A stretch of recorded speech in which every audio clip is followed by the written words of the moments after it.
Pourquoi quand le produit local est plus cher en Afrique, on accuse presque toujours les importations? C'est devenu un réflexe, vraiment. Le Made in Africa est cher, on dit il faut fermer les frontières. On dit il faut taxer davantage, imposer des frais de douane plus élevés pour décourager les importations. On dit on doit protéger le marché. C'est instinctif parce qu'on pense que le problème vient de la concurrence extérieure. Mais réfléchissons 2 secondes. Si demain on bloque toutes les importations, est-ce que l'électricité deviendra moins chère et plus stable? Est-ce que le crédit va passer de 12, 15 à 3%?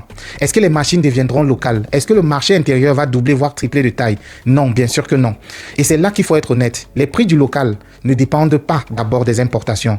Ils dépendent de la structure productive du pays. Et l'angle mort, c'est ça. On regarde le produit, alors que le vrai sujet, c'est l'écosystème autour du produit. On débat sur le prix en rayon, sur le prix au marché, alors que le vrai verrou, c'est le coût du capital, c'est la productivité, c'est l'intégration régionale et c'est même aussi la profondeur industrielle. Tant que ces paramètres restent faibles, le local peut rester aussi plus cher que l'importé.